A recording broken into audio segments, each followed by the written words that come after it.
Day 11th tercestri of the war. The diplomatic pulse of the world beats faster as tensions rise across continents.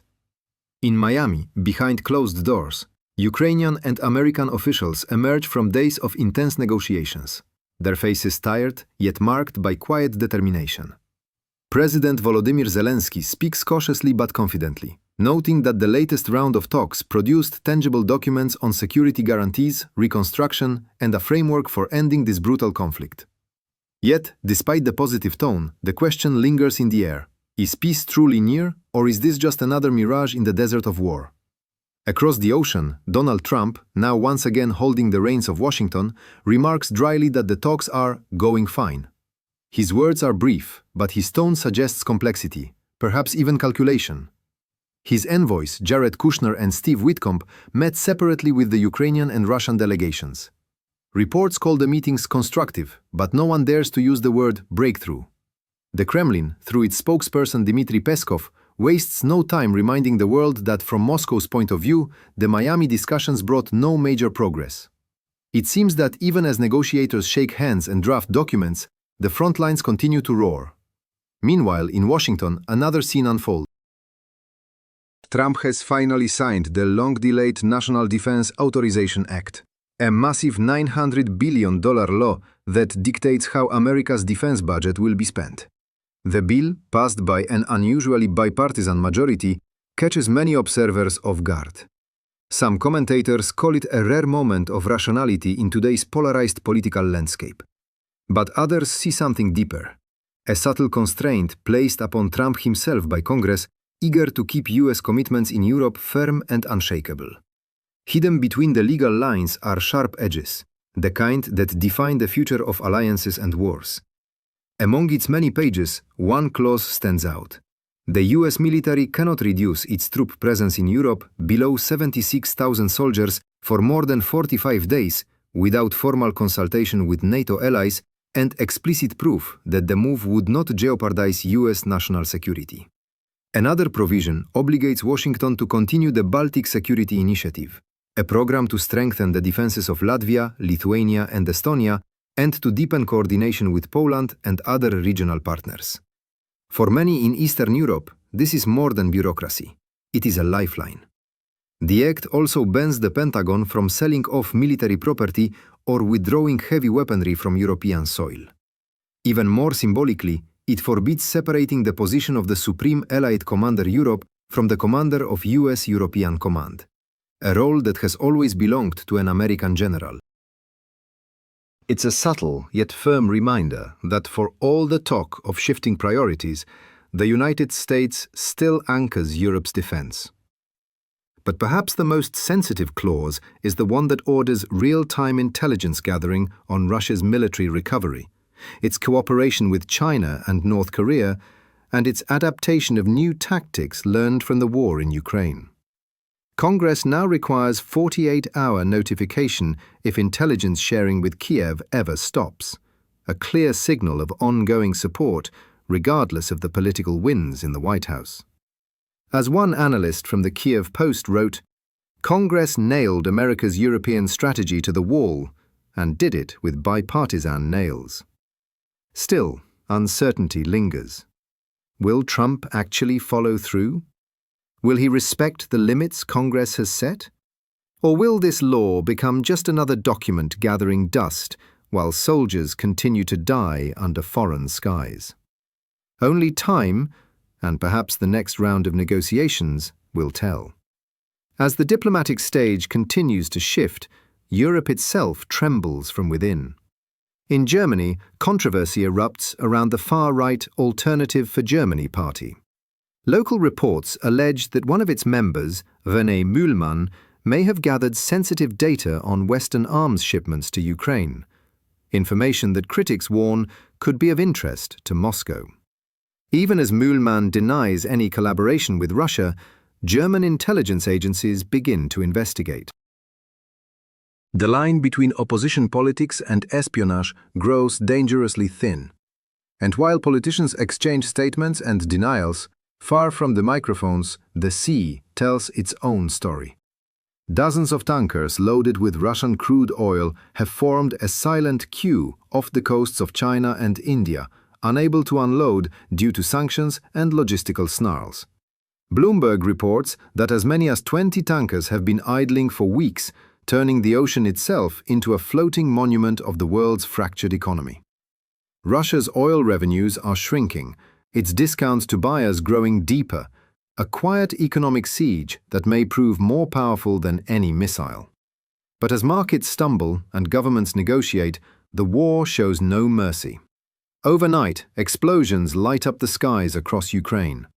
In Tula, a fire engulfs the Efremov synthetic rubber plant after an alleged drone strike. Local officials confirm a blaze, but insist there are no casualties. Analysts suggest the facility, a producer of materials crucial to Russia's defense industry, may have been the intended target. The night air in Russia's heartland fills with the scent of smoke and unease. Meanwhile, in Ukraine, the reality is far grimmer. Waves of drones and missiles slam into cities from Zaporizhia to Khmelnytsky. Dozens of energy sites are hit, leaving regions in darkness. Rolling blackouts spread from west to east. In Odessa, port infrastructure burns again. Residential buildings in Kiev and Zhytomyr collapse under falling debris. Civilians are injured, some killed. Emergency services race through the night as President Zelensky calls for international solidarity, emphasizing that Ukraine's fight is not just its own, it's the fight for the world's stability. And as the dust settles, a painful truth emerges. Peace may be discussed in Miami, but war is still written in fire on the streets of Europe. Don't go anywhere.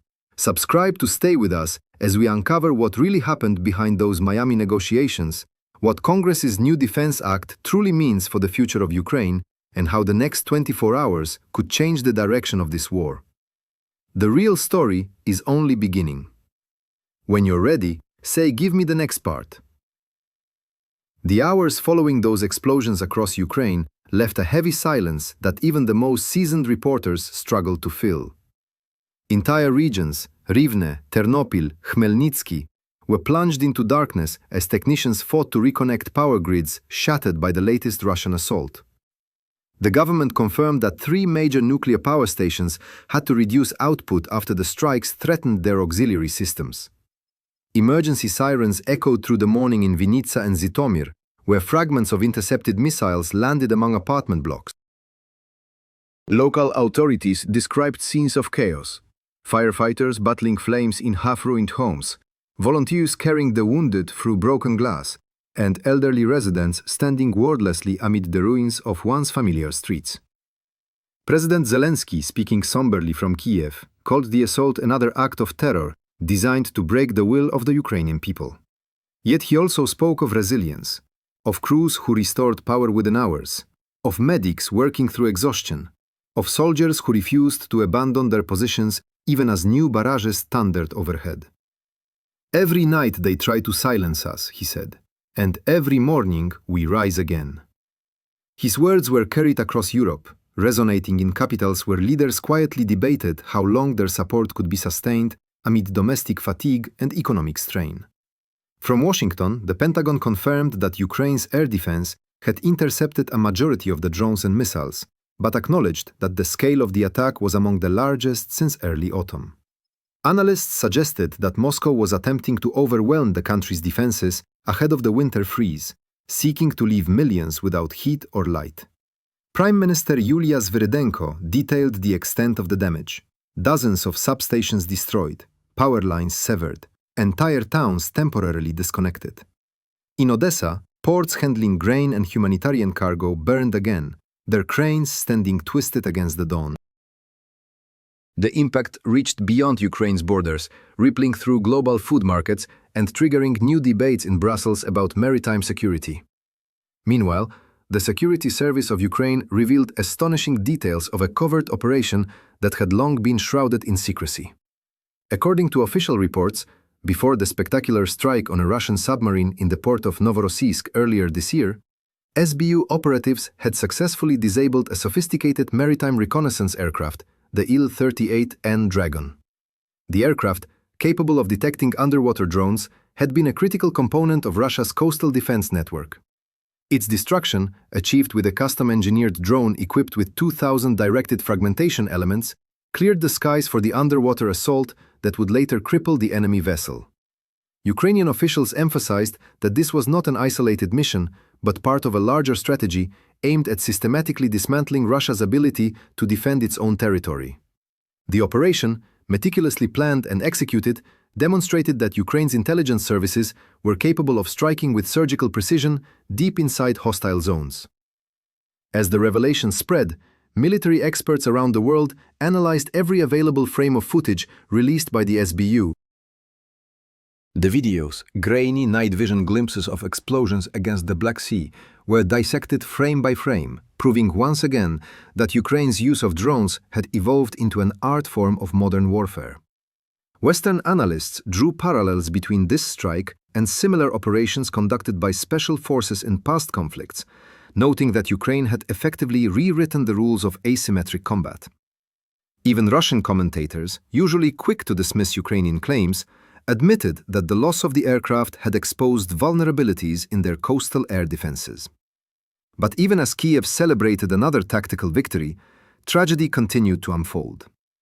In the Kharkiv region, local police units shared footage of a late-night rescue that captivated the nation. Using a ground-based robotic platform, officers managed to evacuate a disabled civilian from a frontline village cut off by continuous drone surveillance. The operation, carried out under the cover of darkness, highlighted both the desperation and ingenuity of those working to save lives in impossible conditions. In the same region, members of the national police described a dramatic field surgery where officers, guided remotely by a tactical medic nicknamed Kara, stabilized a severely wounded civilian using improvised equipment and sheer determination. Their coordination and calm under pressure turned what could have been another fatality into a rare success story in a war defined by relentless loss. At the same time, deep structural problems within the Ukrainian military resurfaced in a report by the analytical project Deep State. The authors warned against romanticizing the endurance of soldiers who remained on the front lines for 100, 200, or even 300 days without rotation. While their courage was beyond question, the report argued, such endurance had become a symptom of a chronic shortage of manpower and systemic mismanagement. Entire units, they said, were stretched to the breaking point. Commanders, desperate to hold every position, were forcing exhausted soldiers to stay in combat zones far longer than any human should endure. The commentary sparked heated discussions online, with veterans and active servicemen acknowledging that while heroism should be honored, it must not be used to justify neglect. Further east, the battle for Seversk reached a grim conclusion. The General Staff officially confirmed that Ukrainian forces had withdrawn from the city after weeks of brutal fighting. Russian troops, despite suffering massive casualties, managed to seize the ruins. The retreat, however, was strategic. Ukrainian units pulled back to more defensible positions while maintaining fire control over key approaches. Military spokespeople insisted that Seversk, though lost, had become a trap that drained Russian resources. Analysts noted that the terrain between Seversk and Slovyansk offered little natural cover, turning any future Russian advance into a costly endeavor. For once, even critics of the General Staff admitted that preserving lives had been the right decision. Satellite imagery soon revealed another crucial development: the construction of a vast new defensive line stretching across the Donetsk region. French researcher Clément Malin analyzed the footage and concluded that the fortifications represented one of the most ambitious engineering efforts of the war. The line included multiple belts of trenches, anti-tank ditches, and dragon-steed barriers spanning kilometers. In some sectors, analysts counted more than 20 layers of obstacles, designed to stop both infantry and armored vehicles. Western experts described the system as a hybrid between the Maginot Line and Israel's border fortifications. Its main weakness, they noted, lay in the limited number of logistical corridors, roads that, while necessary for Ukrainian supply and evacuation, could also become targets for concentrated Russian attacks. Still, the existence of such a defensive barrier suggested that Kiev was preparing for a long war of attrition rather than a rapid counteroffensive. And while Ukrainian engineers fortified the front, new reports emerged from within Russia that painted a bleak picture of morale and discipline. In Bashkortostan, a young man named Danil Melnikov filed a police complaint alleging that he had been kidnapped by men in military uniform, beaten, and forced to sign a contract to serve in the so-called special military operation. According to his statement, he was taken from his apartment, assaulted, and delivered to a recruitment center where he was threatened with deployment to a storm unit if he refused. His case quickly gained attention after local activists from the Yabloko party intervened. They described a growing pattern of coercion in the region where military officials, facing dwindling volunteer numbers, resorted to intimidation and deceit. In the days that followed, several similar testimonies surfaced online, echoing Melnikov's account. Data obtained by the independent outlet Echo only confirmed the depth of the crisis. Out of nearly 9,500 complaints submitted to the Office of the Russian Human Rights Commissioner, over 70% were directly related to the war in Ukraine. Thousands of families were still searching for soldiers listed as missing in action, many of whom were likely dead but unreported. Others accused commanders of abandoning wounded men on the battlefield or falsifying documents to conceal losses. For every case that reached official channels, activists estimated dozens more went unrecorded. The numbers painted a stark portrait of a military system collapsing under its own weight. Meanwhile, inside Russia, a new controversy erupted, one that shocked even those accustomed to the country's descent into extremism. Photographs circulated online showing notorious neo-Nazi fighter Alexei Milchakov, leader of the Rusich paramilitary group, conducting a lesson in courage at a St. Petersburg school. The same man who once filmed himself killing a puppy on camera and posting mutilated images of war victims was now teaching children about patriotism. The school's administration issued a certificate of gratitude to Milchakov for his contribution to civic education, while carefully concealing its name and the principal's identity. Investigators from Astra later identified the institution as secondary school number 538 in the Kirov district. The discovery sparked outrage across social media, yet local officials remained silent. Neither the principal nor the district education office provided any comment. The Rusich group's own response was chilling. If they're upset, it means we're doing everything right. Our fighters will continue visiting schools, opening youth camps, and training the next generation to defend our homeland. Their statement, shared on Telegram, openly celebrated the normalization of extremist ideology within Russian society. Western observers called it a symbol of how far the Kremlin had allowed radical militancy to seep into state institutions. Once marginal figures, neo-Nazi mercenaries now enjoyed public platforms and official praise. Yet even this scandal soon found itself overshadowed by a new wave of internal conflict tearing through Russia's nationalist landscape. A feud exploded between the Chechen commander Apti Alaudinov, leader of the Akhmat Special Forces, and members of the Russian community movement, including extremist blogger and MMA fighter Maxim Divnich. What began as a drunken altercation in a Luhansk swimming pool spiraled into a propaganda war between two factions of pro-Kremlin fighters. Alaudinov demanded public apologies for what he called insults against the honor of Akhmat forces, while Divnich accused his opponents of hypocrisy and corruption.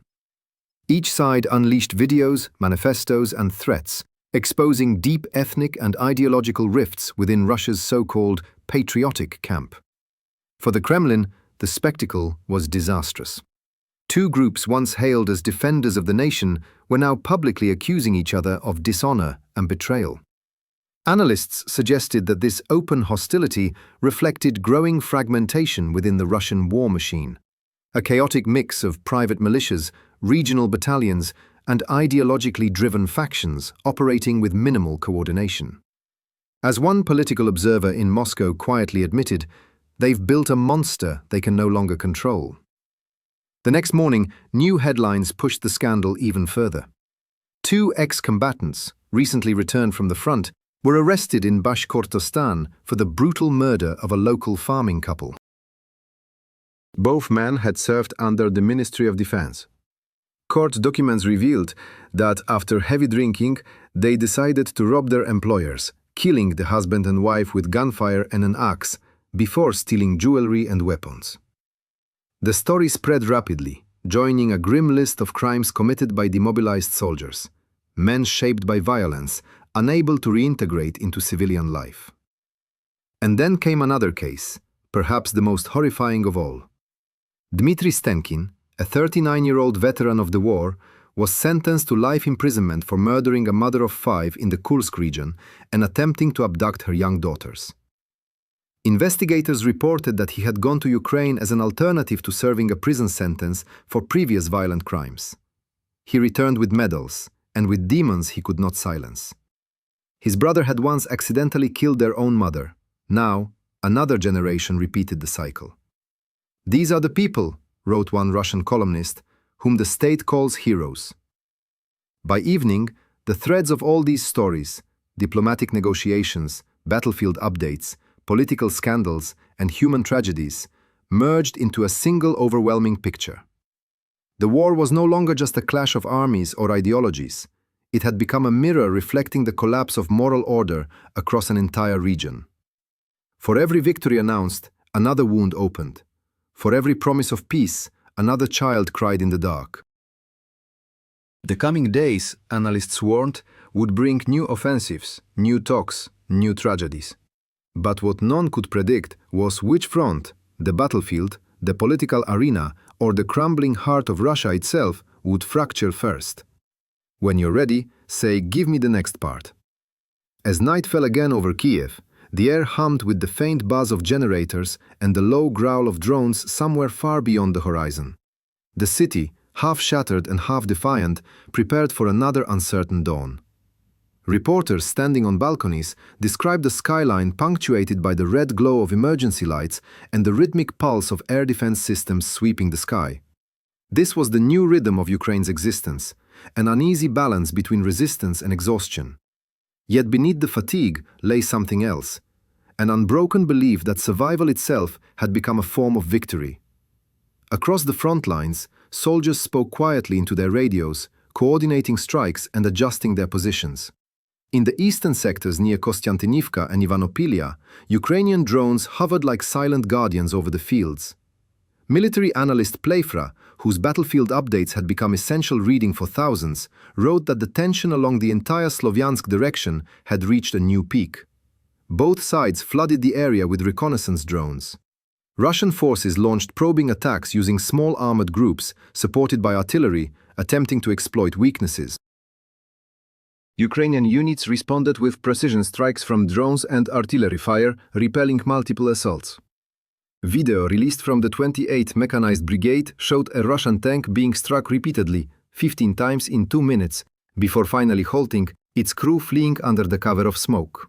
The footage, raw and haunting, revealed the mechanical persistence of war, machines devouring machines, men fighting for inches of land that no longer resembled earth but scorched metal and dust.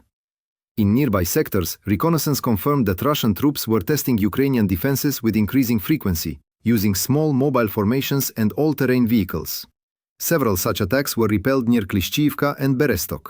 Ukrainian command acknowledged that while enemy forces continued to push westward, their gains came at catastrophic cost. For each advance measured in meters, dozens of soldiers fell. The front, described by soldiers as alive but bleeding, had settled into a grim stalemate.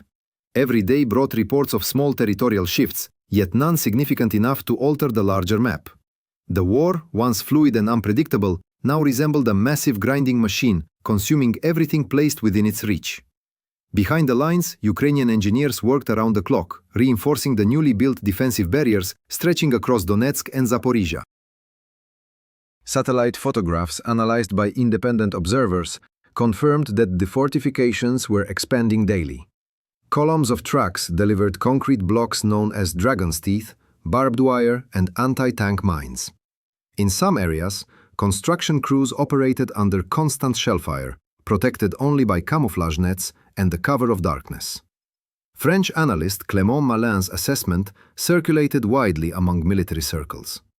This is not a wall, it is a statement. It tells the enemy that Ukraine has learned, adapted, and will not be taken by surprise again. His words resonated deeply within the country, where each trench and bunker symbolized both fear and resolve. In the meantime, humanitarian challenges multiplied. Power outages in western regions forced hospitals to rely on diesel reserves, while families queued for hours to charge phones and collect bottled water. The Ministry of Energy reported that repair crews faced constant danger, working amid unexploded ordnance and secondary strikes.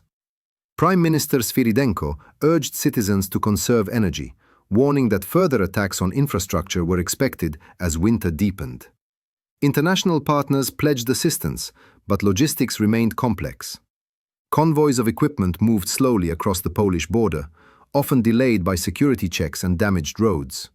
Still, the flow of aid persisted, a lifeline of wires, fuel, and courage connecting Ukraine to the outside world. The broader geopolitical landscape, too, grew more volatile. In Washington, lawmakers debated the next package of security assistance while watching public opinion polls with increasing unease. Support for continued funding remained, but cracks were beginning to show. Commentators pointed out that the new National Defense Authorization Act, though generous in numbers, imposed strict oversight on how the Pentagon executed its policies. Some viewed it as a safeguard against isolationism, others feared it might slow decision-making when speed was critical. In Brussels, European leaders privately admitted that fatigue was spreading among voters.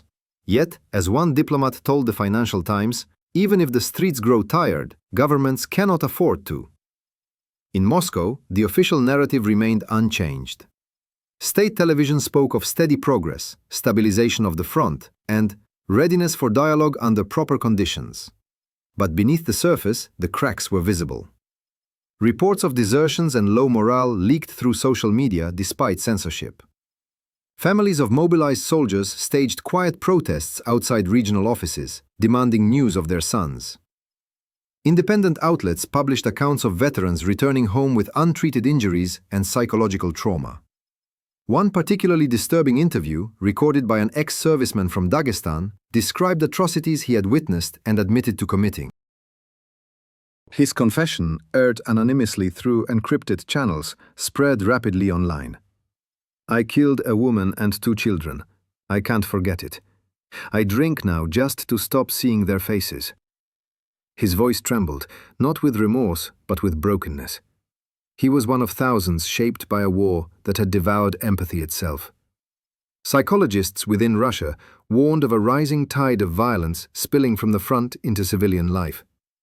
Local news in Kursk and Ufa reported murders, assaults, and robberies committed by returning soldiers, many of whom had been released early from prison under recruitment programs.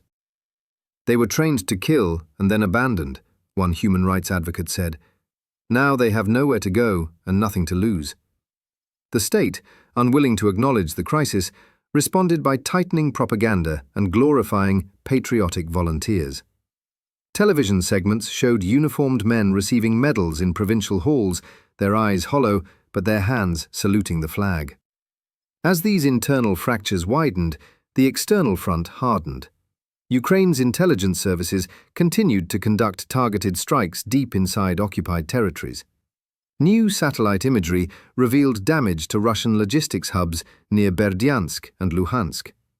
Military analysts confirmed that precision drone attacks were now a daily occurrence, aimed at fuel depots, radar stations, and command centers.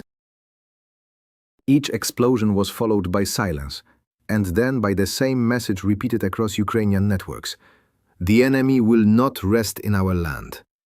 In the south, the Black Sea became the next major theater. Following the earlier revelations about the IL-38N strike, sources close to the Ukrainian Navy hinted at ongoing operations involving underwater drones. These missions, shrouded in secrecy, aimed to disrupt Russia's maritime logistics and force it to divert resources from ground offensives.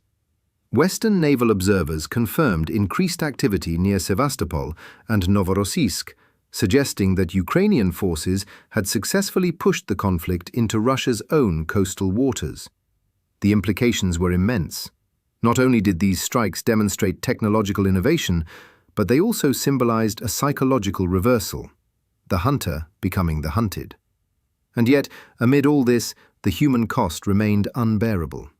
In Kiev's hospitals, corridors were lined with stretchers, some bearing soldiers too injured to speak. Volunteers delivered food, books, and small gifts. Children drew pictures of drones and angels, offering them to medics as symbols of hope. Outside, families searched for missing relatives, their faces illuminated by phone screens as they scrolled through lists of the wounded and the dead. War had turned everyone into a witness, everyone into a participant. In Russia, state media continued to silence the most disturbing stories. The case of the neo-Nazi fighter Alexei Milchakov still stirred outrage abroad, but inside the country, it faded under waves of patriotic programming. The Rusich group boasted of expanding its educational outreach, announcing plans to open youth training camps to prepare future defenders of the motherland. Analysts compared the rhetoric to the darkest moments of 20th century totalitarian regimes. Still, few dared to oppose it openly. Teachers who criticized the visits faced dismissal. Parents who complained were labeled traitors. It was as if the state had chosen to merge ideology with brutality, crafting a narrative where violence was not only justified, but celebrated. Simultaneously, the feud between Abti Alaudinov's Chechen units and the so-called Russian nationalist community refused to die down. New videos circulated online, with each faction accusing the other of betrayal.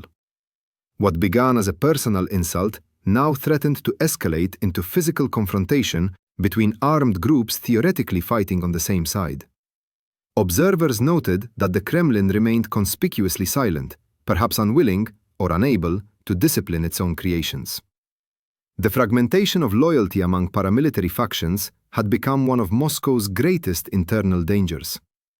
By the end of December, independent monitoring groups calculated that Russian losses in manpower and equipment had surpassed any previous monthly record since the start of the invasion. Entire brigades had been rotated out to recover, while newly mobilized recruits were rushed forward with minimal training. The Ukrainian General Staff estimated that enemy casualties now numbered in the hundreds daily, though it offered no exact figure. Western intelligence corroborated the trend, describing a sustained but unsustainable level of attrition. Each statistic, however, represented a life, a face, a family, a silence. And so, as the world prepared to celebrate Christmas, Ukraine braced for another night of alarms. The contrast was striking. In one part